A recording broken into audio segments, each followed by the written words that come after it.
Egypt's government confirms its security forces have killed 36 Muslim Brotherhood supporters that attempted to escape during a prison transfer. Officials claim the prisoners took an officer hostage but suffocated when police used tear gas. This as the death toll climbs to over 800 in less than a week of violent clashes between supporters of the ousted Islamist President Morsi and those backing the military that took over power. With chaos on the streets of Egypt, the EU now plans to review the aid it is providing the country, urging the army to restrain its use of force. Lawmakers in the U.S. have also called to cut military contracts. So far, Egypt has been receiving heavy weapons, jets, and surveillance equipment to the tune of $1.3 billion a year. Washington has also avoided calling the ousting of President Morsi a coup, which would mean they would have to end supplies. A profit U.S. companies can't afford to lose, according to political scientist and activist Sarah Marusik. The U.S. government right now is very confused. They are listening to people. They are learning about the situation, but really their hands are tied. The aid has already been given, has already been promised for this year, and also the way that the aid works is very peculiar in my view.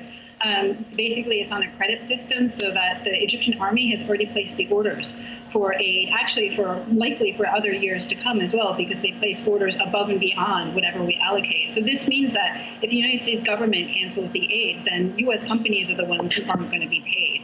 And of course, in our economy that's struggling, that is just not going to fly by the American people. The sad fact is most Americans are quite ignorant not only about what's going on in Egypt, but our role in it. So it's very unlikely that the U.S. government is going to reconsider its position on aid to Egypt. Perhaps there are other things that they could do, but right now it's looking very bleak. The Muslim Brotherhood may end up listed as a terrorist organization under Egypt's new constitution, according to reports. The draft is expected to be announced on Wednesday and may also include a ban on all religious political parties. As RT's Paula Slier now reports, the violence in the country has left some families scarred for life. The tears are the same, as is the heartache and tragedy.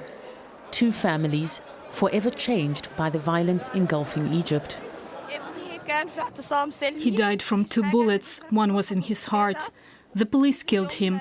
They were standing on top of the roofs. They burned some of the bodies and they burned some people alive. The Muslim Brotherhood believes that the Christians in Egypt have a hand in what is going on. They started to beat me with wood and stones. One of them hit me with an axe on my head. They put the church on fire and threw Molotov cocktails at it. Sophia's son Abdul belonged to the Muslim Brotherhood. He was just 23 when he was killed by police on Wednesday. Ayman is a Christian. He was protecting a monastery when he says Muslim Brotherhood looters stormed it, bashing him on the head with heavy sticks. They're on opposite sides of the political divide, but both families will forever carry the scars of this week's deadly violence. The violence started on Wednesday when police moved in to break up protest camps set up by supporters of ousted President Mohamed Morsi. Hundreds were killed. Dozens more died 2 days later when security forces laid siege to a mosque where protesters had taken refuge. By Sunday morning, they'd cleared it. But the confusion remains. The government has announced it plans to outlaw the Brotherhood. It's arrested and detained hundreds of its leaders and supporters. Among them, Rami's brother Hassan, whom he hasn't heard from for days. I'm feeling worried. I called him yesterday. It was the last call between me and him, and he was in the hospital, National Security Hospital, and he told me that he's alone and he's worried that the police will take him. The army plan to do this, plan to kill these people. But the same charge is leveled at the Brotherhood. Critics say that they, as much as the police, planned to kill. This is one of the churches that was destroyed this week. More than 50 churches were burnt and looted around the country. What was valuable was taken. What remains? Fear and uncertainty for Egypt's future. Bashir Maher shows me around what remains of his church. He's placing his faith firmly in the police.